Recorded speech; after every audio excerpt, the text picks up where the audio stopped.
기도하겠습니다. 하나님 아버지, 또 그렇게 교회가 원흉이 되고 욕먹으면서 전염병이 만연하다가 이제 2만 명이 넘어서는 상황 속에서도 무감각한 상황들을 봅니다. 이 속에 우리 교회들은 오직 주님만 의지하게 하옵시고, 또 나라를 다스릴 위정자를 뽑고 또 함께 나아가야 되는데, 또 전쟁의 위기, 또 전염병의 위기, 여러 국가들의 자국의 이익 속에 우리 느헤미야를 보면서 우리가 기도함으로 말미암아 우리 나라와 민족이 살 길이 열리고, 또 교회가 살 길이 활짝 열리며 가정들이 주님 은혜로 보호받고 세움받는 역사를 기원합니다. 오늘도 도와주시어서 우리의 가정, 또 직장, 사업, 자녀들의 학업, 또 미래 앞길 계획 모두 인도하시고 하나님 영광, 능력, 은혜 안에 서도록 지켜 주옵소서. 교회도 산후노드로서 위험이 없게 하시고 안정케 하시고 부흥과 감사, 주님의 임재를 맛보는 이 어둠 속의 빛으로 주님이 임하여 주옵소서. 치료와 구원, 승리를 허락하옵소서. 예수님 이름으로 감사하며 기도하옵나이다. 아멘. 하나님의 말씀 느헤미야 1장 1절로부터 4절이 되겠습니다.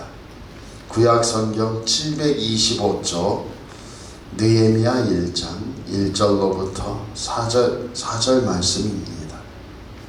구약성경 725페이지입니다. 거기 빨간 줄을 좀 들여놓으세요. 그래서 빨간 줄을 좀 들여놓으셔서 찾기 좋게 그렇게 해주시기 바랍니다. 함께 봉독하겠습니다. 하가랴의 아들 느헤미야의 말이라. 아닥사스다 왕 제20년 기슬르월에 내가 수산궁에 있는데 내 형제들 가운데 하나인 하나니가 두어 사람과 함께 유다에서 내게 이를 얻기로 내가 그 사로잡힘을 면하고 남아있는 유다와 예루살렘 사람들의 형편을 물은즉 그들이 내게 이르되 사로잡힘을 면하고 남아있는 자들이 그 지방 거기에서 큰 환난을 당하고 능욕을 받으며 예루살렘 성은 허물어지고 성문들은 불탔다 하는지라. 내가 이 말을 듣고 앉아서 울고 수일 동안 슬퍼하며 하늘의 하나님 앞에 금식하며 기도하여. 아멘. 설교 제목 같이 하겠습니다. 기도로 하나님의 성소가 되게 하라. 기도로 하나님의 성소가 되게 하라. 아멘. 오늘 주 예수 그리스도의 은혜와 능력이 우리와 함께 하심을 믿습니다. 주님의 보혈을 통하여 구속받은 우리들은 하나님의 자녀인 것을 믿습니다. 그래서 아버지 하나님, 천부 하늘의 아버지 하나님께서 우리를 지키시고 오늘도 보혈의 능력으로 주의 삶 주시고 부활 생명을 주님 부를 때 더하시며, 부활의 주님도 우리가 만나거든요. 십자가 주님, 부활의 주님, 그리고 성령을 보내서 성령의 은혜와 권능으로 오늘도 시간 역사하시고 지켜주신 믿습니다.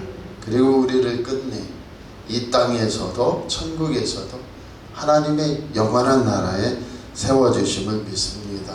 그 속에서 느헤미야를 2월달에 우리가 보면서 우리나라의 대통령 선거와 여러 상황들이 이 느헤미야를 하나님 붙드셔서 느헤미야를 죽이려는 사람들 많아요.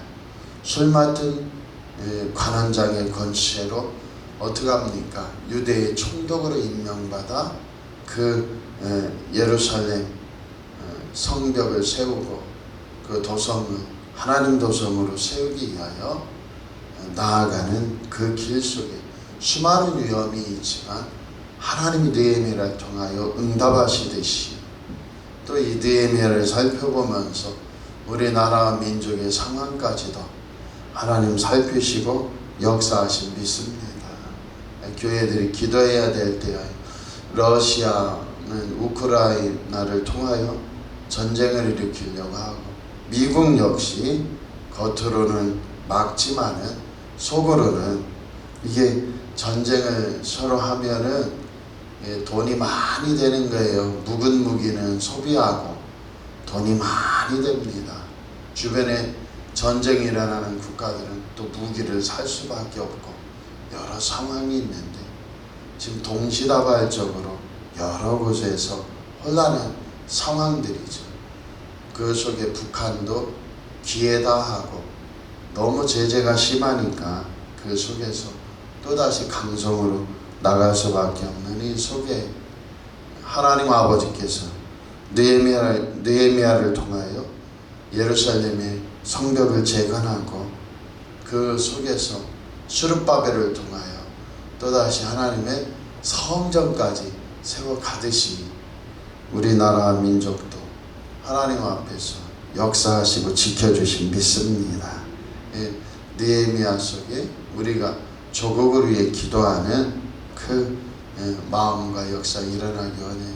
우리나라는 애국교회, 민족교회로 출발을 한 거예요. 건서인에 의해서 한 번도 전 세계 이런 나라는 존재하지 않습니다. 전무후무한 선교사가 파송해서 복음을 전파한 것이 아니고 건서인들에 의해, 말이 됩니까? 건서인들에 의해 책을 좋아하고 동학이 한계에 다다르자 서양의 문물들 그리고 함께 따라온 성경과 서학이라는 것에 관심을 갖기 시작한 거예요. 성리학으로 안 된다. 고려시대를 통하여 불교가 안 된다. 그래서 불교를 억제했고 유교 성리학으로 되려나 했더니 임진왜란 거치고 더 이상은 성리학으로 안 된다. 유교로 안 된다. 거기에서 동학이 일어났는데 동학이 한계가 있어요. 그러다 보니까 어떻게 해요? 동학뿐이 아니고 서학이 밀려 들어오면서 그 속에서 기독교의 성경책이 전해지기 시작한 거예요. 이미 권서인들에 의해서 그것을 읽으면서 최재원나 여러 하늘의 뜻을 찾았지만 하늘의 뜻을 그렇게 잘 나타낸 게 어디에 있어요? 바로 성경에 써 있는 것이죠.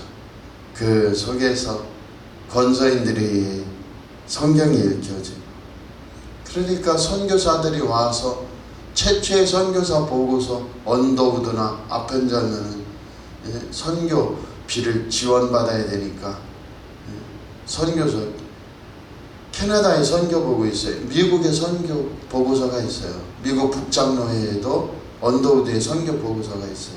뭐라고 말하죠? 낭만 되면 됩니다. 예수님께서 추수할 일꾼을 보내주소서 하듯이 얘네들은 진짜 전 세계에 없는 애들이다. 왜요? 성경을 다 외우고 있단 말이에요. 천자문 누구나 거의 외우던 애들이 사사삼경을 외우던 애들이 요 정도 누가복음 성경전서나 요 정도는 순식간에 다 외워서 달달 외워서 있다. 그러니까 선교사들이 공부스럽죠. 그래서 우리나라는 우리가 아는 거 알면 얘들이 이거 안 되는데 그래서 밤낮 머리 싸맨 게 뭐예요? 선교사들이 한 짓이 영어 가르칠 거냐 마냐였어요. 그냥 성경만 주면은 굶주린 사람들처럼 몽땅 외워버리고 이게 유교나 불교, 인간의 마음에 관해서 잘 발달된 것에 하나님이 뭔지, 이 하늘 천이 뭔지 진짜 그 하나님이 성경에서 그대로 얘기해 주니까 막힌 것이 다 풀려버려요. 유교에서 하나님에 대해 모르고 인간에 대해 말하던 것이 다 풀려버려요. 불교에서 하나님에 대해 모르고 답답하던 게 다 풀려버려요. 그러니까 선교사보다 자국민들이 성경을 해석하는 게 깊어요, 안 깊어요? 깊을 수밖에 없어요. 걔네들은 약관에 20을 겨우 넘긴 애들인데 인생은 뭐 그렇게 많이 알아요. 그런데 오랫동안 유교나 불교나 또는 도교에 관해서 읽었던 양식 삼았던 애들은 너무 크게 자라는 거예요. 토마토로 치면 요만큼 한 50cm 커야 되는데 한 5m씩 크는 것과 같아요. 견딜 수 없었던 거예요. 그래서 그냥 막 복음이나 십자가 또 막 안식일이나 율법 해가지고 무서움과 복음을 같이 막 전해서 얘들을 막 해야 되는데 얘들의 말이 너무 깊어. 처음에는 상놈이나 노예들이 오면 좋았는데 이제 선비들이 들어오고 귀족들이 들어오기 시작한 거예요. 그 속에서 이거구나 하고 걔네들이 전율하며 놀라는 것은 감당할 수가 없어요. 그래서 신학교가 처음 생기자부터 고민한 게 뭐예요? 얘들 유학을 보낼 거냐, 영어를 가르칠 거냐. 그래가지고 얘들도 신학서적을 볼 수 있게 할 거냐. 그래서 서로 싸웠어요. 싸워서 갈라진 게 이제 교파 분쟁이 된 거예요. 그래서 한쪽에서는 오직 성경만 가르치자. 또 한쪽에서는 어떻게 그러냐. 영어도 가르쳐서 걔네들도 한국에서 우물안 개구리 만들지 말고 보내야지. 미국에 대학 또 독일에 대학 이런 데 보내서 걔들도 제대로 배우게 해야지. 보니까 천재들인데 할렐루야. 그래서 서로 싸워서 다퉈서 신학교가 나눠진 거예요. 그래서 신학교가 분열되기 시작해요. 우리는 오직 하나님 말씀만 가르쳐야지 왜 영어를 가르쳐? 일반 것을 우린 영어만. 그건 아니야. 성경을 배우기 위하여 영어도 배우고 독일어도 배우고 그 다음에 뛰어난 애들은 유학도 갔다 오게 해야지. 우리가 독점하고 있으면 안 돼. 그게 비극이에요. 우리나라 비극. 왜 이런 얘기 하죠? 그만큼 성경을 먼저 그냥 하나님 말씀으로 받아들여 달달 외우고 선교사들이 나 신학 교수입니다 하는데 무서워 떨 수밖에 없는 애들이 우리나라였다. 또 하나는 선교사들이 병원 만들었죠. 교육기관 만들었어요. 다 맞아요. 그리고 복음 증가하고 피를 뿌린 순수한 선교사들 많아요. 그러나 70%는 강간하고 그 다음에 서리하면 과수원에 매달고 정원에 매달아서 죽은 애들이 수두룩하다는 거. 우리나라의 여인들이 선교사 때문에 몹쓸 일 당하고 그 다음에 서리한다고 해서 그 전통을 이해 못해서 여기다 주홍글씨처럼 도자 써놓고 애들 과수원에 매달아서 죽은 사람들도 굉장히 많은 시대예요. 그 다음에 선교사들이 순수한 분들이 있었지만 그 순수한 언더우드나 아판자나 이런 분들은 너무너무 하나님의 복을 받은 거예요. 일제시대 때 선교사들이 일본의 앞잡이가 돼요. 특권 누린 사람들 얼마나 많은지 몰라요. 근데 일제시대가 되기 전에 하나님 섭리로 우리나라를 지켜주시 아판잘라 또 언더우드 다 순교하고 죽고 질병으로 죽고 다 순교도 이 땅에서 죽었으니까 그래서 그나마 일제시대에 친일파나 매국노 안에서 이렇게 우리나라 살아남는 거예요. 그 속에서 애국교회와 함께 민족교회와 함께 온 것이 우리나라야. 지금 많이 달라졌죠. 좌파 우파에서 신학교를 보내고 그 다음에 이단 집단에서 정통 신학교에 신학교를 보내는 이 우울한 시대 속에 우리가 살고 있지만은 그 속에서 우리는 더욱 깨어서 하나님을 사모하기 바랍니다. 오늘 하갈의 아들 느헤미야라는 인물이 나와요. 하나님께서는 아랍 국가, 페르시아 국가, 바로 바산 국가의 아닥사스다 왕 때에 수산궁이라는 곳에 이게 왕이 통치하는 궁인데요. 거기에 수도의 수산궁에 누가 있냐면 술 맡은 관원으로 이스라엘에서 끌려온 민족 중에서 끌어온 집안 중에서 느헤미야라는 한 사람을 술 맡은 관원장으로 세워놓으셔요. 요 새벽에 있던 축복의 길이 술 맡은 관원장으로 역사가 일어났는데, 요셉은 술 맡은 관원장의 도움을 받았는데 이제 이스라엘을 돕기 위해 하나님은 술 맡은 관원장을 세워주셨다. 술 맡은 관원장이란 뭐예요? 무조건 옛날에는 독살하죠. 독살당하죠. 그래서 영정조 시대의 정조가 뛰어나니까 독살을 당하는 거 아니에요. 그래서 음식에 또는 아무리 해도 이게 어려운 거. 그래서 독을 연구한 사람들은 2가지나 3가지가 섞였을 때 독이 되면 그게 최고수인 거예요. 그래서 많은 것으로 독살을 면하려고 했지만 쉽지 않은 것이 왕들이었죠.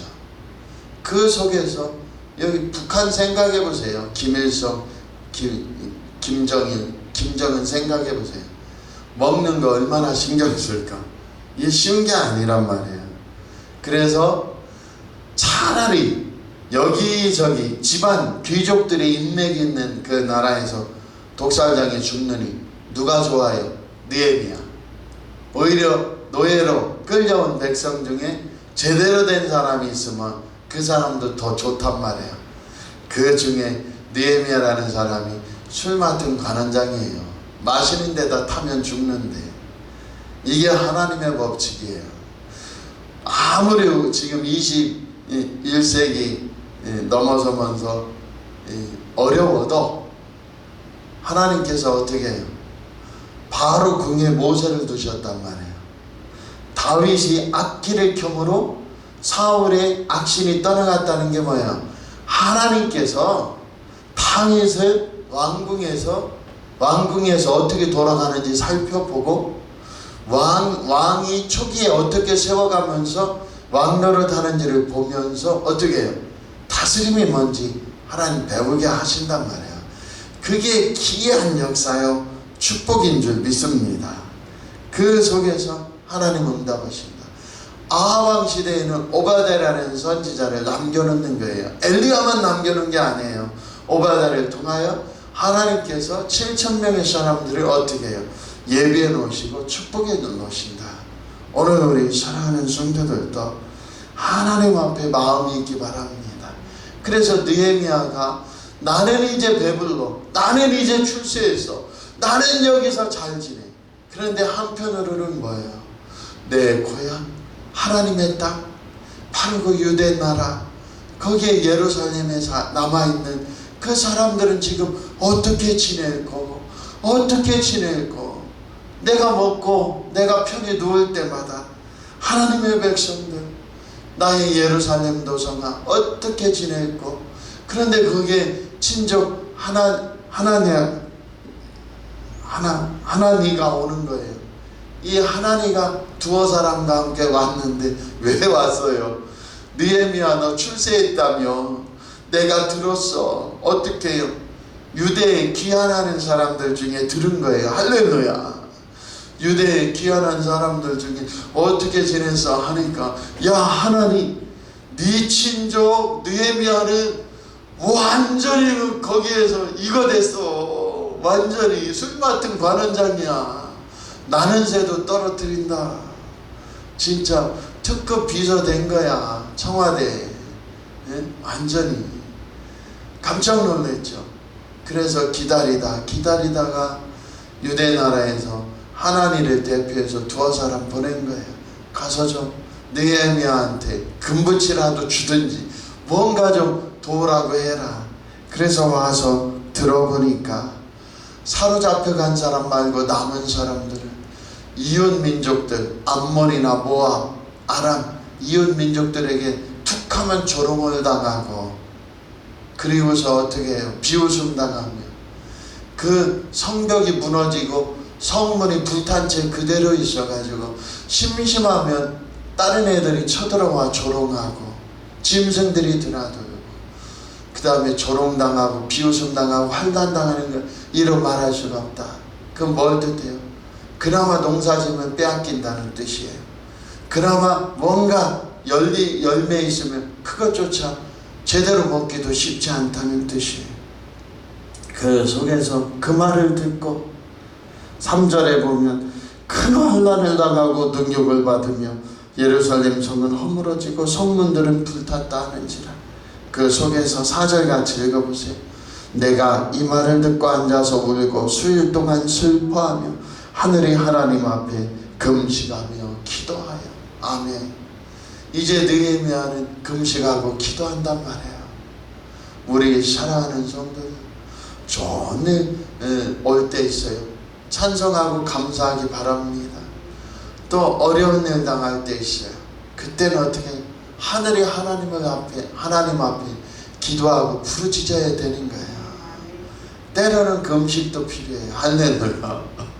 저도 5주 안 되면은 기도했겠어요. 작년하고 올해, 작년하고 재작년에 6평, 9평이라고 전국 모의고사 보면 얘가 하나나 2개 틀렸어요. 하나 틀리거나 2개 틀려요. 어느 전국 어느 학원이나 어섭시에요. 장학금 준다고. 그런데 재작년에도 안 돼. 작년에는 9평에 하나 틀려가지고 얘 만점 나오는 거 아니야? 이랬어요. 근데 시험만 보면은 어려움을 겪어요. 그래서 제가 금식기도 했는데 하나님이 불쌍히 여겨주셔서 위기를 넘긴 줄 믿습니다. 재작년에는 6평, 9평에서 2개 틀리고 가슴 떨리다가 시험날 국어 보니까 뭐라고 해요? 아빠 갑자기 심장이 툭툭 뛰더니 이게 글씨가 왔다 갔다 흔들리더래요. 작년에는 어땠어요? 그나마 금식 기도해서 이 종이 위기를 넘기면서 겨우 대학에 진학하게 된 줄 믿습니다. 하나님 은혜예요. 그래서 역사가 일어나는구나. 우리 사랑하는 성도들, 느헤미야 34개 했지만은 꼭 느헤미야는 금식하고 기도하며 하나님 은혜 안에 섰더니 끝내 어떻게 해요? 그를 암살하려고 갖은 계계와 술수가 있었지만 성벽재건을 해서 그 다음에 하나님의 성전을 세우는 축복을 받게 된다는 거죠. 예루살렘 거민들이. 우리 사랑하는 성도들도 내가 느헤미야처럼 기도함으로 말미암아 참으로 나의 삶의 장소가 성소가 되고 하나님이 끝내 이기시고 응답받는 축복 역사 꼭 있을 줄 믿습니다. 결론 내릴게요. 느헤미야 시대에 예수님이 오시지 않았던 시대예요. 그러나 지금은 예수님이 오셔서 또 다른 보혜사를 주시고 말할 수 없는 탄식으로 우리를 위해 기도한단 말이에요. 그래서 예수님이 이 땅에 오셨을 때 공생의 기간에 자신 있게 말씀할 수 있었어요. 구하라 찾으라 두드리라. 너희들 기도하여라. 하늘 아버지를 믿어라. 반드시 역사가 일어난다. 그리고 몸소 보여주시면서 치유하시고 귀신 내쫓고 오병이 영화 자연 만물을 다스리시는 이 분이 주님이심을 나타내셨어요. 오늘 우리도 기도하고 주님 앞에 나아가기 원합니다. 세상 돌아가는 걸 보면 너무너무 속상하고 답답해요. 그냥 몇백 명만 돼도 교회 문 닫아야 된다고 하고 그 난리를 피우고 그냥 죽일 듯이 했는데 이 정부가 지금 2만 명이 넘어도 그냥 딴소리 안 하고 그냥 여러 상황 속에 있어요. 그 속에서 얼마나 답답해요. 대통령 후보가 되겠다 하는데 모두 다 미달이에요. 너무너무. 그 속에 하나님의 인물들, 하나님의 백성들이 자라기 원합니다. 할렐루야. 그래서 광고 나오겠지만 잠언 읽기 운동을 우리 교회에서 시작하려고 해요. 예수 믿고 구원받지만은 아이들을 하나님 나라의 인물들로 키워야겠다. 그래서 잠언은 뭡니까? 하나님의 성경이면서 동시에 솔로몬의 길, 제왕학이에요. 제왕학. 이 제왕학이라는 것은 아무도 쓴 적이 없어요. 그런데 솔로몬이 자기의 자녀들을 가르치려고 잠언을 하나님 앞에 영감받아 짓잖아요. 그래서 잠언스쿨을 하려고 합니다. 이건 우리 교회뿐 아니고 세계적으로 뻗어나가서 이 종이 해보려고 하는 마음이에요. 그 어떻게 하나 다 할 수 있어요.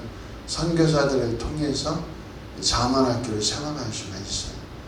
그래서 매일 한 장씩 읽으면 되거든요.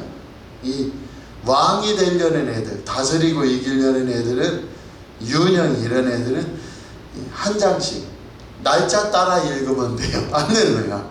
날짜 따라 읽고 30일일 땐 2장 더 31장까지 읽으면 돼요. 그리고서 네트워크도 하고 암송도 할 거예요. 참여하는 애들은 교회에서 3만 원을 줍니다. 할렐루야. 반드시 역사가 일어나서 우리 교회에서도 대통령도 나오고 국회의원도 나오고 사업가도 나오고 인물 키워야겠다. 이대로는 안 되겠다. 이 대통령 선거를 보면서 비전을 가지게 돼요. 꼭 우리 사랑하는 성도들 느헤미야를 통하여 더 온 힘을 다해 우리 교회와 가정, 삶을 위해 기도하며 한손을 나라와 민족을 위해 기도하기 원하며 그 속에서 우리 교회에서도 하나님의 인물들이 세움받는 축복 역사를 기원합니다. 오늘 말씀은 한자락에 해요. 그게 뭐예요? 기도로 느헤미야가 금식하고 기도하니 그 속에서 그곳이 성소가 되어 그가 술 맡은 관원장을 내려놓아도 왕이 유대 총독으로 권세를 주어 보내고 그 속에서 이스라엘 예루살렘의 성벽을 재건하며 그 속에 성전이 안전하게 세워져 하나님 영광 돌리도록 기틀이 마련된다. 우리 사랑하는 성도들도 꼭 내가 기도함으로 교회가 서고 내가 부르짖음으로 가정이 살고 우리와 우리 자녀 자손들의 앞길이 다 열리는 축복이 있을 줄 믿습니다. 기도하겠습니다. 하나님 아버지, 주의 은혜로 붙드사 느헤미야를 통하여 그 황폐화된 예루살렘이 하나님의 도성으로 살아나듯이 하나님 아버지, 이 무너져가는 것과 같은 우리 조국과 우리나라 민족이 교회들이 기도하고 더 주님 앞에 가까이 섬으로 말미암아 소망이 있는 나라 되기 원합니다. 우리뿐만 아니라 우리 자녀들이 살아야 되고 또 우리 자녀들이 아이들을 낳으면 우리 윤영이가 살아야 되고 또 하은이가 살아야 되고 태어날 영광이와 우리 자손들이 살아야 될 나라입니다. 하나님 아버지, 우상의 도시와 우상의 나라가 아니요 하나님 섬기는 복음과 생명의 나라로 더 굳건히 서도록 우리의 기도를 들으시고 뜨거운 열심을 하옵소서. 그 속에서 우리 자녀들의 당면 과제도 하나님 섭리하시고 열어주시고 학업, 진로, 취업, 결혼, 앞길, 사업 여러 면에서도 응답하시고 축복하옵소서. 예수님 이름으로 감사하며 기도하옵나이다. 아멘. 하늘에 계신 우리 아버지, 이름이 거룩히 여김을 받으시오며 나라의 임하옵시며 뜻이 하늘에서 이룬 것 같이 땅에서도 이루어지이다. 오늘날 우리에게 일용할 양식을 주옵시고 우리가 우리에게 죄 지은 자를 사하여 준 것 같이 우리 죄를 사하여 주옵시고 우리를 시험에 들게 하지 마옵시고 다만 악에서 구하옵소서. 되게 나라와 권세와 영광이 아버지께 영원히 있사옵나이다. 아멘.